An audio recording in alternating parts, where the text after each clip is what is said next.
The album opens with the title track, Wait by the Fire. Right. What is it to say about that? Yeah, well, first of all, this is such a wonderful blessing for me to have, you know, I love Paal Flaata, and one of the things I love about him is that his spirit takes over all the music he does. And so you never hear the same thing from Paal, because it's always coming from his heart. And from me, starting back when I was a kid listening to, you know, early Sun Records things and the Brown family and early Elvis, and all that, that's what it all meant to me. It was the passion of it, and it wasn't kidding around stuff. It was just soulful feelings, you know, and that's what Paal brings to everything. And Gøran and Paal, the thing that amazes me is that they didn't just do an album of, I would have been thankful for him to do anything, you know, of my songs.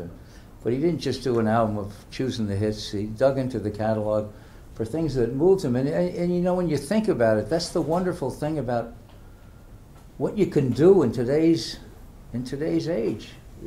Some of these songs would never have been remembered again if it wasn't for him and Gøran and Paal digging in there and finding these things. And so the first song you're going to hear is a song that I wrote with a fellow named Al Gorgoni. He's a wonderful guy, a wonderful force in the business back in the early days.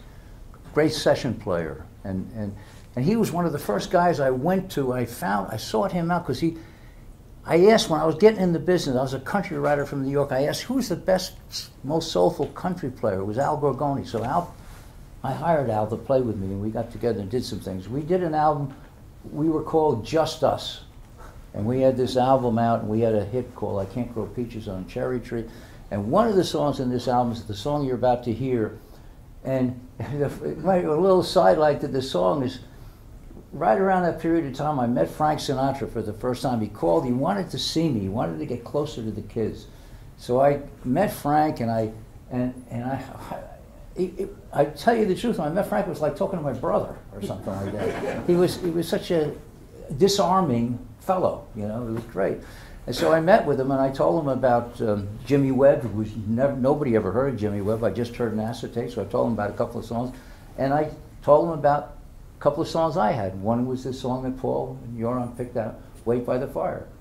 And he recorded the two songs I said. He recorded Wait by the Fire, but the tape was lost and I can't find it. But the other one was another song he did. But anyway, this is one of the most beautiful recordings. I can't believe that Paal and Gøran found this song and they did it. And I'm so proud of this record.